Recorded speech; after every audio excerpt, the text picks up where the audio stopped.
Gala-gala kaming dalawa ng aking banana. Tapos, ayun, dito kami sa may Mangkal River. Yan ang aking banana. Mahilig man mahilig man yan maglakad-lakad. Kaya ako ay naglakad-lakad din. Andito ako kasi masyadong malamig. Umuulan kasi siya. So, ito siya yung Mangkal River. Das ist die Leitzach. Leitzach?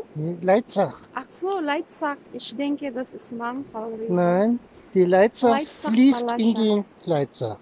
Der Leitzach fließt in die Mangfall, da vorne. Ach so, okay.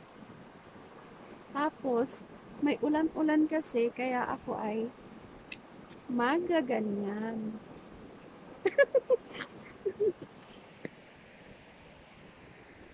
Yan, kami ng aking banana. Tapos yan, ito na, wala na siyang dahon yung mga kahoy dito. Ganyan pag nag-winter na. So, yung mga nasa America or nasa Germany, hindi sila na-amaze sa mga walang dahon. Tayo lang yung na-amaze, mga nasa Philippines. Ayan. Ano pala, mali pala yung sinasabi ko. Ang na-amaze lang dito yung mga nasa Philippines. Kasi wala naman to sa Philippines na lahat ay walang dahon. Pag nag-autumn kasi, ayan, maganda siyang tingnan kasi iba-iba yung kulay niya. Pero pag ngayon na, wala na siyang kulay, dark or gray. Nagi-gray na siya. So, hindi naman siya gaanong magandang tingnan. Kaya ang tingnan nyo na lang ay ako. Ay, si banana na lang. Ang ating tingnan ay si banana at saka ako. Kasi, wala na tayong dahon na matitingnan dito eh. Ayan. Tingin-tingin pag may time.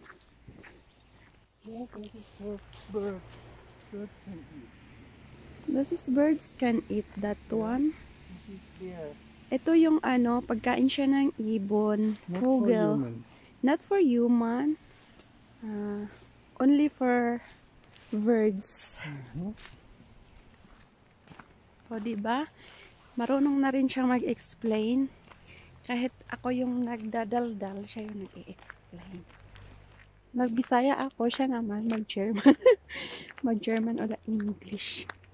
Si English man. This is his own street. This is private. Yeah. That is a private street. Ja. Yan. Der hoch und dann da oben ist Haus. Oh. Ayun. Private pala yun. Siguro yung may doon. Yung mga nakatira dyan, mga yung mga mahilig sa bundok. Like may banana, mahilig siya sa bundok. Tapos maganda naman dito kasi malinaw. Makapunta tayo sa mga lugar na pwede nating puntahan o may mga sasakyan. Katulad ko, andito, gumagala-gala. Yung sasakyan namin nandun.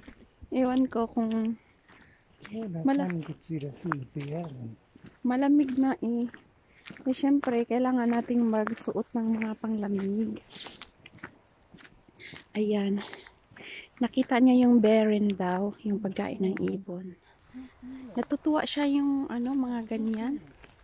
Yeah. Siya, natutuwa siya kasi may mga pagkain yung ibon. Namimili pa nga siya ng ng mga pagkain ng ibon. Yan. Nice. Mahilig siya sa mga ibon. Gusto niya, kinakantahan siya ng mga ibon. Tuwang-tuwa siya. Ayan. Tamang paglalakad lang namin dito. Ito yung mga yan. Tinataniman yan pag summer eh. Das war ein Sunflower. Sunflower siya. Hindi man, wala man gi-harvest. Ja. Why? Nga nung wala gi-harvest na? Maybe the farmer was sick. Baka daw yung farmer ay nagkasakit at hindi. Titingnan ko nga daw. Paano ako makaano dito? Sige. Mukhang malalim naman siya. Pupuntahan ko yung sunflower. So, hindi na siya maganda ngayon kasi hindi siya na-harvest eh. Ito. Kailangan ko tingnan kasi para ano. Uy, tika lang. Puntahan natin. Puntahan, tingnan natin. Anong ginagawa ni sunflower? Uy. Uy, uy, uy.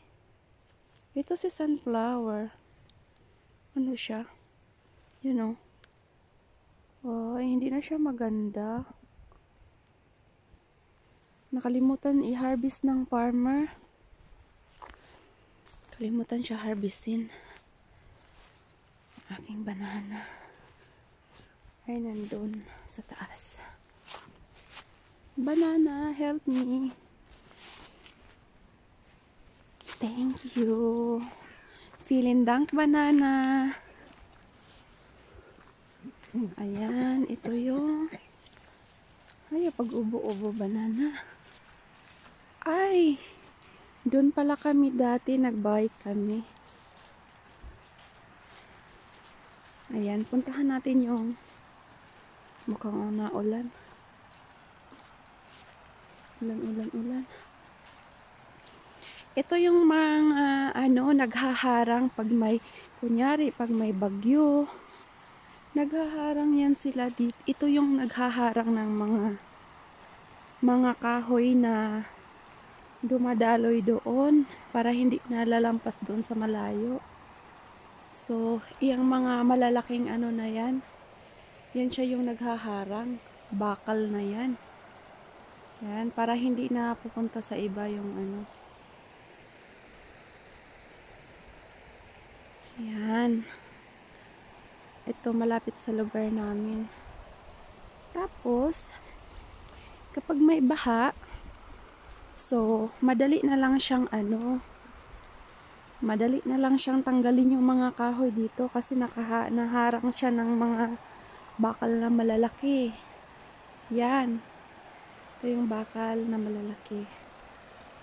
Yung aking banana ay mahilig yan maglakwat siya dito. Yan. Mga tao dito hindi naman mahilig sila sa mga nature.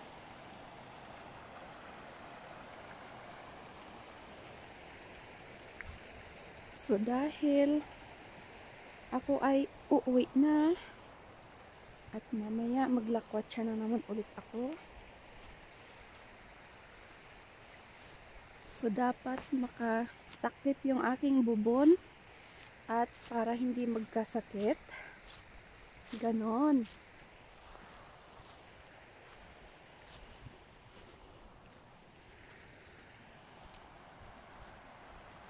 Ayan si banana.